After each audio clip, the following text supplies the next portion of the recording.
CBS Radio, a division of the Columbia Broadcasting System, and its 217 affiliated stations present the CBS Radio Workshop, radio's distinguished series dedicated to man's imagination, the theater of the mind.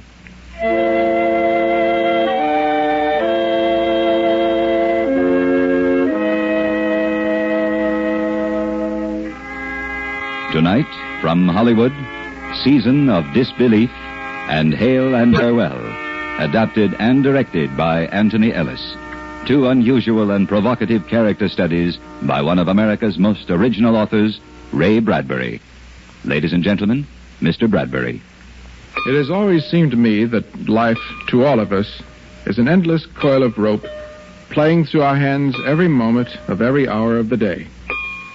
The long line of the rope goes back to the time we were born and extends on out ahead to the time of our death.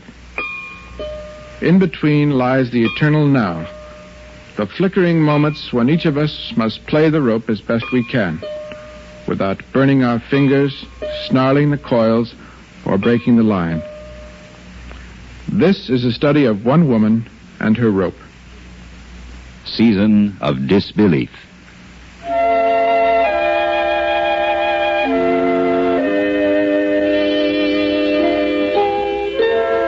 Old Mrs. Bentley was a saver. She saved tickets, old theater programs, bits of lace, scarves, railroad transfers, and such things. All the tags and tokens of her experience she saved. I have a stack of records. Here's Caruso. It was in 1921 in New York. I was 40. And John was still alive.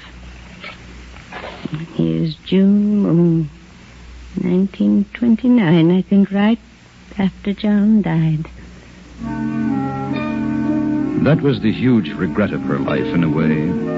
The one thing she had most enjoyed touching and listening to and looking at, she hadn't saved. John was far out in the meadow country, dated and boxed and hidden under grasses. And nothing remained of him but his high silk hat, his cane, and his good suit in the closet. But what she could keep, she had kept. Pink-flowered dresses crushed among mothballs and vast black trunks, and cut glass dishes from her childhood. Her past lived with her. Then, the thing with the children. It happened in the middle of the summer. Mrs. Bentley, coming out to water the ivy on her front porch, saw the two cool-colored, sprawling girls lying on her green lawn, enjoying the immense prickling of the grass. At the very moment she was smiling down on them with her yellow mask face, around a corner like an elfin band came an ice cream wagon. The two girls sat up, turning their heads like sunflowers after the sun. Little girls, would you like some? The wagon stopped. There was an exchange of money for pieces of the original Ice Age. These she gave to the girls, who thanked her with snow in their mouths, their eyes darting from her buttoned-up shoes to her white hair. Don't you want to buy? No, child, I'm old enough and cold enough. The hottest day won't thaw me. Now, come up on the porch and sit in the shade. But mind you don't drip. I'm Alice. She's Jane. Nice. I'm Mrs. Bentley. They call me Helen. I didn't know old ladies had first names. Well, you never hear them used. My dear, when you're as old as I, they won't call you Jane either. Old age is dreadfully formal. How old are you? I remember the dinosaurs. No, but how old? 75. That's old. I don't feel any different now than when I was your age. Our age? Yes, once I was a pretty little girl, just like you, Jane. What's the matter? Nothing. Oh, you don't have to go so soon, I hope. Well... Is something the matter? What? My mother says it isn't nice to fib. Of course it isn't. And not to listen to fib. Who was fibbing to you, Alice? You were. About what? About your age. About being a little girl. But I was. Many years ago, little girl like you. Come on, Jane. But how ridiculous. It's perfectly obvious. Everyone was young once. You're joking with us. You weren't really 10 ever, were you, Mrs. Bentley? You run on home. You get away from here. I won't have you laughing. And your name's not really Helen. Of course it's Helen. Goodbye. Thanks for the ice cream. Once I played hopscotch.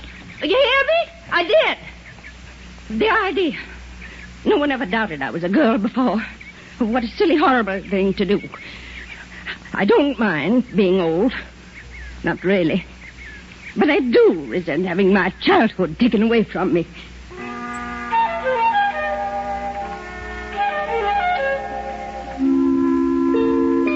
After supper, she gathered together certain items in a perfumed kerchief. Then she went to her front porch and stood there stiffly for half an hour. As suddenly as night birds, the two girls flew by, and Mrs. Bentley's voice brought them to a fluttering rest. Girls! Girls! Yes, Mrs. Bentley? Come up on the porch. Yes, Mrs. Bentley. I've got some treasures to show you. Sit down, both of you. Now, here. I wore this when I was 9. It's a comb. Let's see. Oh, it's pretty. And here's the tiny ring I wore when I was 8. It doesn't fit my finger now. Why, it just fits me. The comb fits my hand. And here, a picture. Who's this little girl? It's me. Oh, it doesn't look like you. Anybody could get a picture like this somewhere. But it's the truth. Any more pictures, Mrs. Bentley?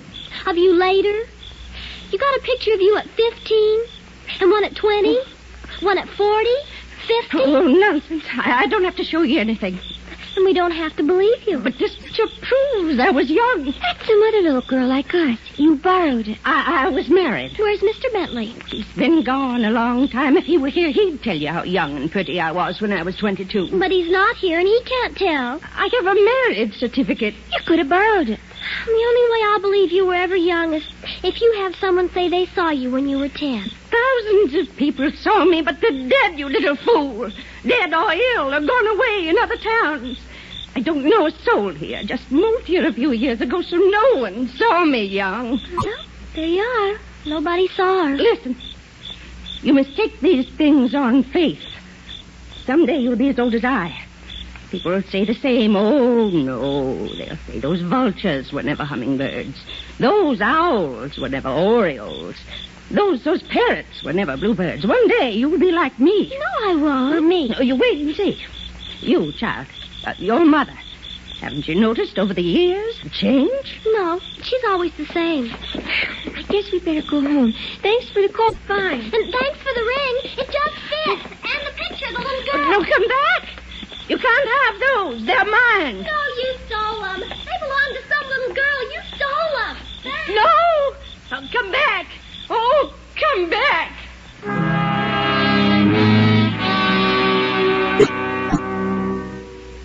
She lay awake for many hours into that night, among her trunks and trinkets. A night wind blew in the room. The white curtain fluttered against a dark cane, which had leaned against that wall near the other bric-a-brac for many years. The cane trembled and fell. Its gold ferrule glittered in the moonlight. It was her husband's opera cane. It seemed as if he were pointing it at her, as he often had, using his soft, sad, reasonable voice. Those children are right. They stole things from you, my dear. These things don't belong to you here, you, now. They belong to her, that other you, so long ago. And then, as though an ancient phonograph record had been set hissing under a steel needle, she remembered a conversation she had once with Mr. Bentley. Mr. Bentley, so prim, a pink carnation in his whisk-broomed lapel. My dear, you never will understand time, will you? Don't you see, no matter how hard you try to be what you once were, you can only be what you are here and now. Time plays tricks. When you're 9, you think you've always been 9 years old, and will always be. When you're 30, it seems you've always been balanced there on that bright rim of middle life. And then, when you become 70, you are always and forever 70. You are in the present. You are trapped in a young now or an old now. But there is no other now to be seen. Ticket stubs are trickery. Saving things is a magic trick with mirrors. You're saving cocoons, corsets in a way you can never fit again. Why save them? You can't really prove you were ever young. Pictures, John. No, they lie. You're not the picture. Affidavits. No, you're not the dates or the ink or the paper. You're not these trunks of junk and tricks. You're only here now, the present you. Yes, I see.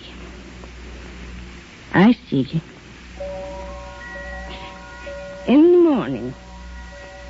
morning, I'll do something final about this and settle down to being only me and nobody else for many other year. That's what I'll do.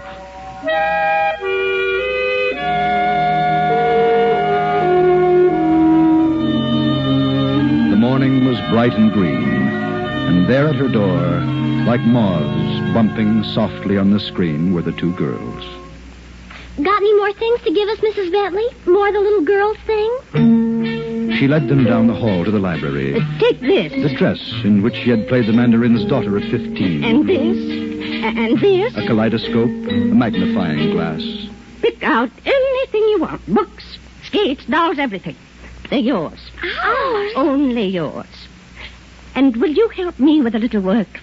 I'm building a big fire in my backyard. I'm emptying the trunks, throwing out this trash for the trash man. It doesn't belong to me.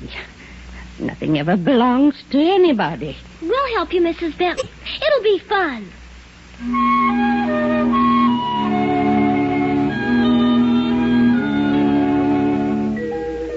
And now, on summer afternoons, you can see the two little girls like wrens on a wire on Mrs. Bentley's front porch. They sit in their cool dresses, not stirring, waiting for her. And when the silvery chimes of the ice cream man are heard, the front door opens, Mrs. Bentley floats out with her hand deep in the throat of her silver-mouthed purse, and for half an hour you can see them there on the porch, the two girls and the old lady, putting coldness into warmness, eating chocolate icicles, laughing. At last, they are good friends. How old are you, Mrs. Bentley? 75. How old were you 50 years ago? 75. You were never young, were you? And never wore ribbons or dresses like these? No, Jane. Never. Have you got a first name? My name is Mrs. Bentley. And you've always lived in this one house? Always. And never were pretty? Never. Never in a million trillion years? Never in a million trillion years.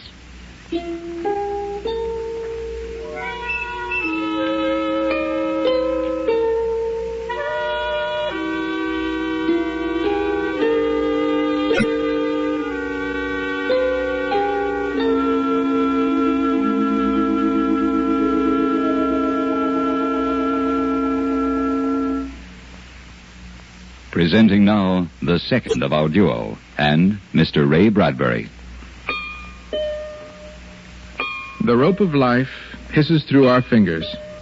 We reach, it's gone. The beauty of any particular flower, song, poem, or person lies often in the fact that roses must fade, songs die with the breath, poems burn in the fire, golden lads and girls all must, as chimney sweepers, come to dust. But what if beauty could be made to last? Would it still be beautiful or monstrous? Here's the study of a person who seized the traveling rope of life, a moment of beauty, and felt it freeze in his hands. Hail and farewell.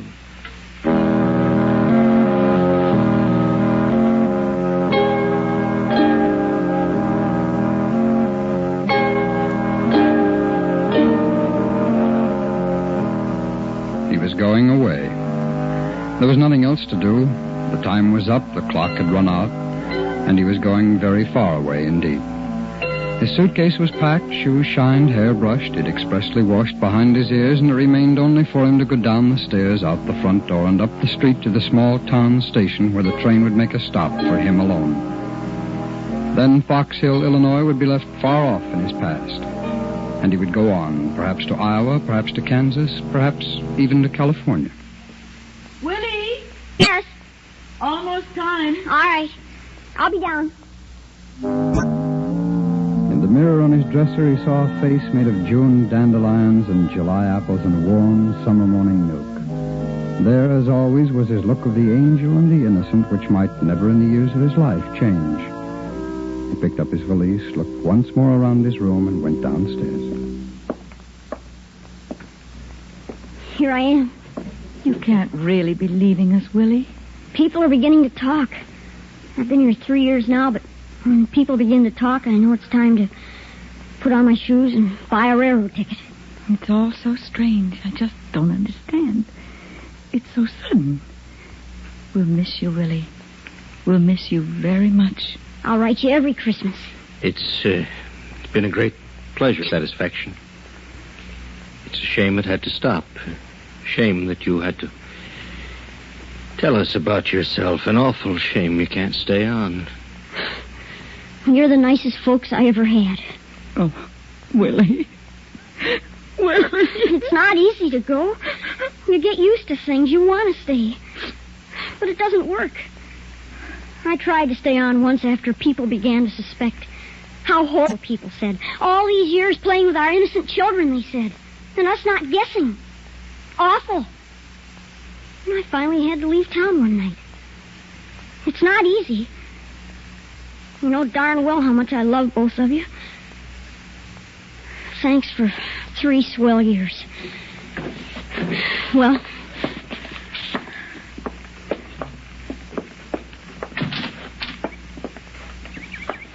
Willie, where will you go? I don't know. I just start traveling. When I see a town that looks nice and green, I settle in. Will you ever come back? Oh, about 20 years, maybe it should begin to show on my face. When it does, I'm going to make a grand tour of all the mothers and fathers I've had. Oh, Willie. We can't complain, Anna. Better to have had a son 36 months than none whatever. Well, I guess it's time. Goodbye. Thanks.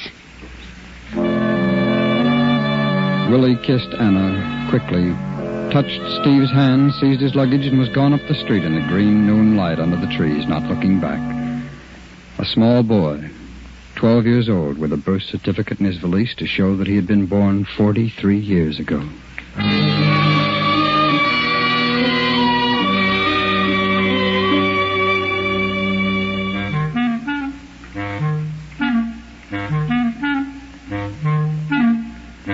The boys were playing on the Green Park Diamond when he came by.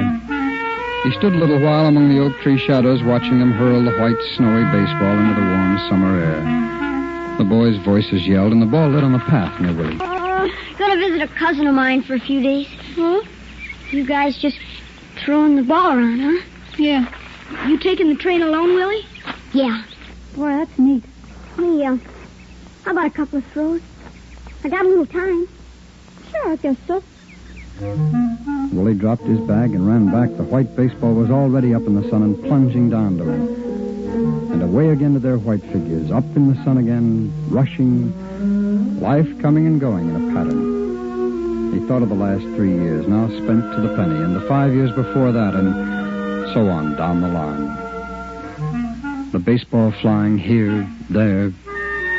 Mr. and Mrs. Robert Hanlon, Creek Bend, Wisconsin, 1932, the first couple, the first year. Henry and Alice Bolts, Limeville, Iowa, 1935, the Smiths, the Eatons, Robinsons, 1939, 1945, husband and wife, husband and wife.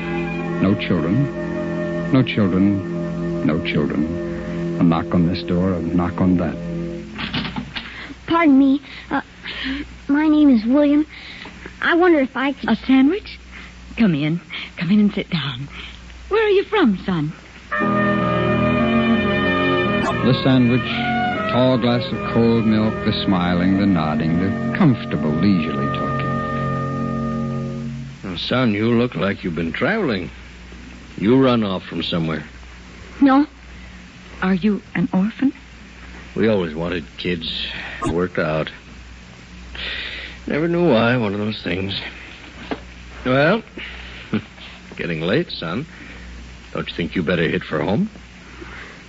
I got no home. A boy like you? Not dry behind the ears? Your mother will get worried. I got no home and no folks anywhere in the world. I wonder, could I sleep here tonight? Well, now. Oh, son, I don't just know. We never considered taking in the... We've got chicken for supper tonight. Enough for extras. Enough for company.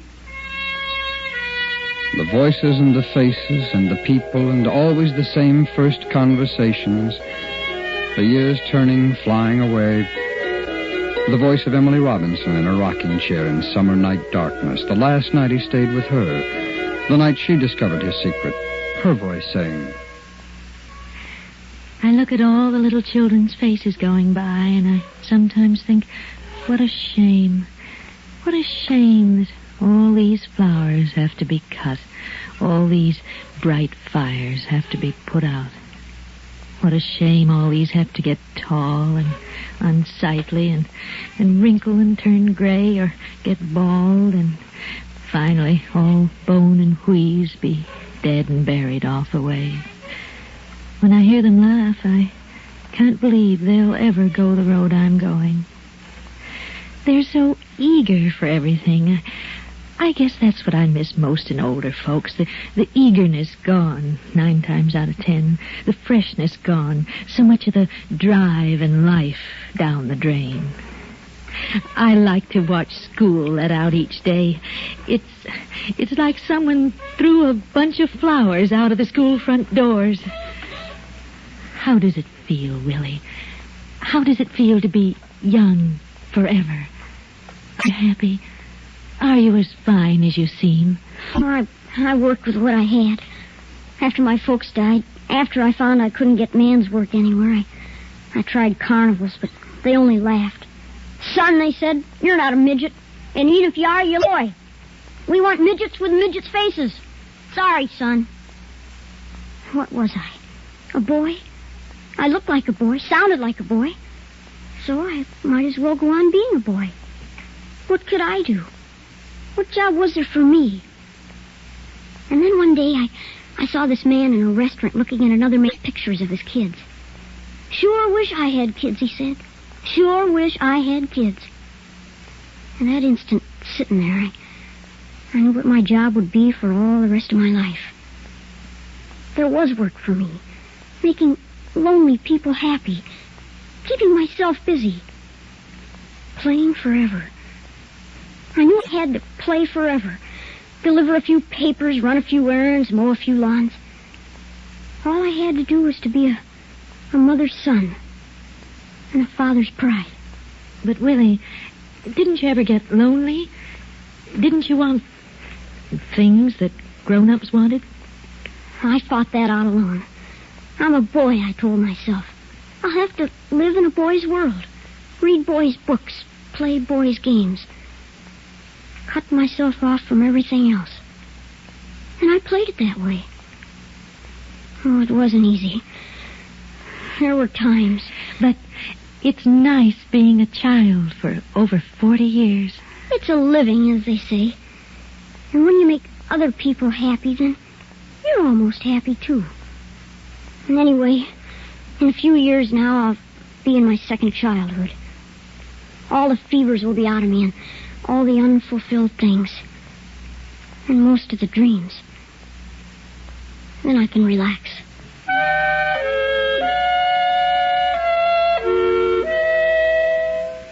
He threw the baseball one last time and broke the reverie.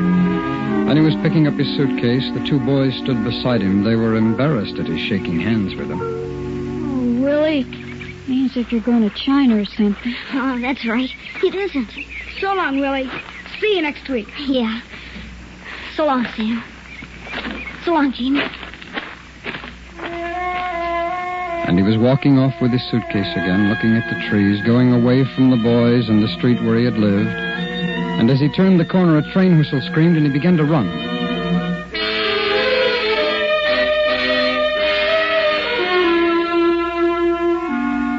the early morning, with the iron smell of the train around him and a full night of traveling shaking his bones and his body, he awoke and looked out on a small town just arising from sleep. A porter moved by, a shadow in the shadows. Sir, what town is this? Valleyville. How many people? 10,000. Why, this your stuff? It looks green. It looks nice and quiet. Son, you know where you're going? Here. I hope you know what you're doing, boy. Yes, sir. I know what I'm doing. It was down the dark aisle, luggage lifted after him by the porter, and out into the smoking, steaming cold beginning to lighten morning. He stood looking at the porter and the black metal train against the few remaining stars. Boy! Wish me luck! What? Wish me luck! Oh, best of luck, son. Best of luck to you, boy. Thanks! He watched the black train. He didn't move all the time it was going.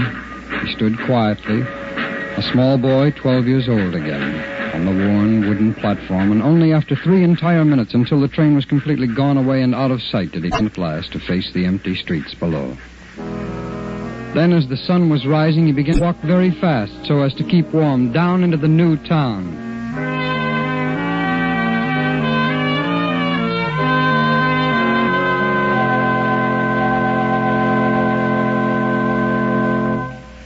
Tonight, the CBS Radio Workshop has presented 2 studies by Ray Bradbury, adapted and directed by Anthony Ellis. The first, Season of Disbelief, with Virginia Gregg and John Daner, Dawn Bender, Marion Richmond, and Herb Butterfield.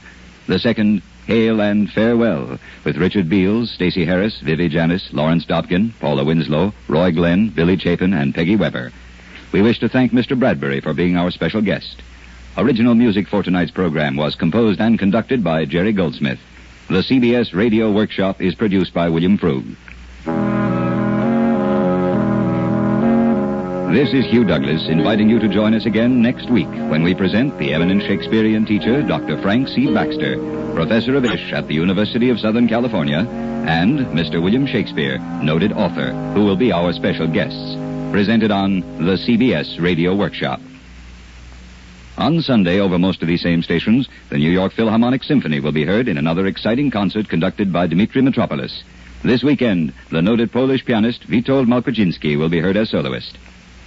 Stay tuned for 5 minutes of CBS News, to be followed on most of these stations by The Jack Carson Show. America listens most to the CBS Radio Network.